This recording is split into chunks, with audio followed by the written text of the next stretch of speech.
Hey guys, it's Richard here with JayRFishing. After we did that uni snell knot video, we had a lot of people asking about what if you wanted to do a double hook rig.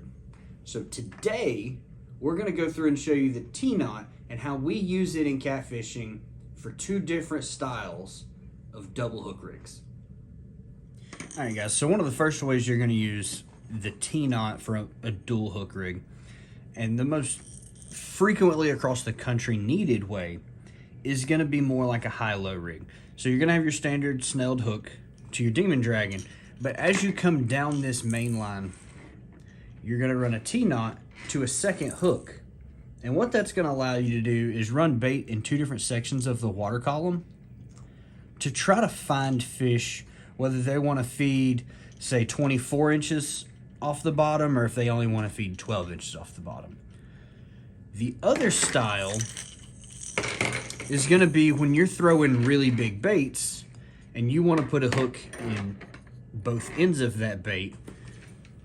You're going to run two snelled hooks to a T-knot, and then, you know, if you want to run a float because you're dragging to keep that bait up off the bottom, or you can take the float off if you're anchor fishing and want to throw it on the bottom with, say, a big live bait, and you still come down to your three-way or a sinker slide, however you want to finish the end of it. But that's the other common method of using a double hook rig. So today we're going to use 40-pound mono slime line to show you guys how we tie the T-knot.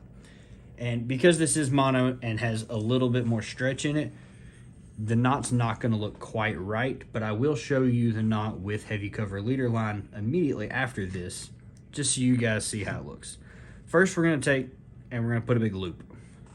We're going to take this loop and wrap it around our finger, and we're just going to do 3 overhand knots through that loop. So just 1, 2, 3. Then we're going to pull that down tight. This section of the T-knot is actually called a surgeon's loop.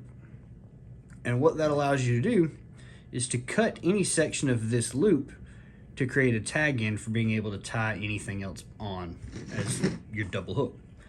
Then we're going to make the T-knot section. So we're going to cross these two pieces over, and we're just going to wrap them over the top of each other 5 times.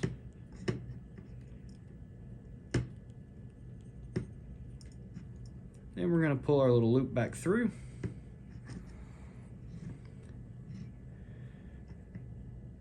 Cinch it all down, and you can see why it's called a T-knot. So let's show you that T-knot with heavy cover leader line, and then you see where it cinches down a little tighter. You get some of that stretch out of it, and it looks truly like a T. Now, there's 2 different methods people use the T-knot in how they're going to tie their hooks on. One being, you come from your T-knot and you just loop the snell in, and that keeps both ends connected, both ends locked to the hook. Still a nice method, but I can't control the tension in that snell near as nice, so it's not my preferred method. So my preferred method would be to cut one side of this loop to create a long tag in, and then go through and tie your uni snell knot. And for me, that just creates a little more confidence in knowing that knot's not going to slip, and it's going to keep the angle of how the hook rolls, and in my opinion allows a little more confidence in hook sets. And as we all know, confidence while you're on the water is what really helps with success more than anything. So that is how we do the T-knot. It's not anything super fancy, but it is a very big tool to keep in your arsenal for different situations when you are on the water. Whether you're looking to throw big baits for big fish and you want to have more hooks in,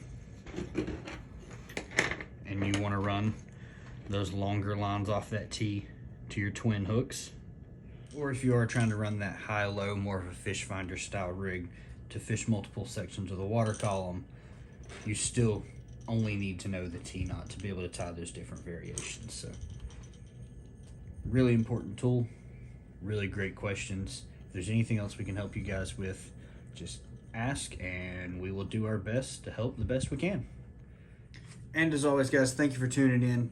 Don't forget to hit the subscribe button. I know majority of y'all watching our videos are not actually subscribed to the channel. So if you could take the time, give it a thumbs up, go ahead and subscribe to the channel. If there's anything else, just ask. Tight lines, we'll see you on the water.